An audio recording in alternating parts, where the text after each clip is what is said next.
Lamentation de Jérémie chapitre 4. Et quoi, l'or a perdu son éclat, l'or pur est altéré, les pierres du sanctuaire sont dispersées au coin de toutes les rues.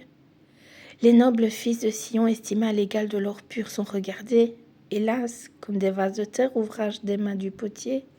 Les chacals même présentent la mamelle, ils allaitent leurs petits, mais la fille de mon peuple est devenue cruelle, comme les autruches du désert. La langue du nourrisson s'attache à son palais, desséché par la soif. Les enfants demandent du pain et personne ne leur en donne. Ceux qui se nourrissaient de mets délicats périssent dans les rues. Ceux qui étaient élevés dans la pourpre embrassent les fumiers.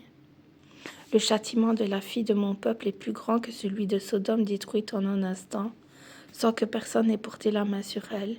Ses princes étaient plus éclatants que la neige, plus blancs que le lait. Ils avaient le teint plus vermeil que le corail, leur figure était comme le saphir. Leur aspect est plus sombre que le noir. On ne les reconnaît pas dans les rues. Ils ont la peau collée sur les os, sèche comme du bois. Ceux qui périssent par l'épée sont plus heureux que ceux qui périssent par la faim, qui tombent exténués, privés du fruit des champs. Les femmes, malgré leur tendresse, font cuire leurs enfants. Ils leur servent de nourriture au milieu du désastre de la fille de mon peuple. L'Éternel a épuisé sa fureur, il a répandu son ardente colère, il a allumé dans Sion un feu qui en dévore les fondements. Les rois de la terre n'auraient pas cru, aucun des habitants du monde n'aurait cru que l'adversaire, que l'ennemi entrerait dans les portes de Jérusalem. Voilà le fruit des péchés de ce prophète, des iniquités de ces sacrificateurs qui ont répandu dans son sein le sang des justes. Ils erraient en aveugles dans les rues souillées de sang, on ne pouvait toucher leurs vêtements. Éloignez-vous, impurs, leur criait-on, éloignez-vous, éloignez-vous, ne nous touchez pas. Ils sont en fuite, ils errent çà et là. On dit parmi les nations, ils n'auront plus leur demeure. L'Éternel les a dispersés dans sa colère, il ne tourne plus les regards vers eux. On n'a eu ni respect pour les sacrificateurs, ni pitié pour les vieillards.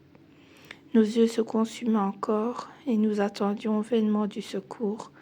Nos regards se portaient avec espérance vers une nation qui ne nous a pas délivrés. On épiait nos pas pour nous empêcher d'aller sur nos places. Notre fin s'approchait, nos jours étaient accomplis, notre fin est arrivée. Nos persécuteurs étaient plus légers que les aigles du ciel. Ils nous ont poursuivis sur les montagnes, ils nous ont dressé des embûches dans le désert. Celui qui nous faisait respirer loin de l'Éternel a été pris dans leur fosse, lui de qui nous disions « Nous vivrons sous son ombre parmi les nations ». Réjouis-toi, tressaille d'allégresse, fille d'Édom, habitante du pays d'Utz. Vers toi aussi passera la coupe, tu t'enivreras et tu seras mise à nu. Fille de Sion, ton iniquité est expiée. Il ne t'enverra plus en captivité, fille d'Édom, il châtira ton iniquité, il mettra tes péchés à découvert.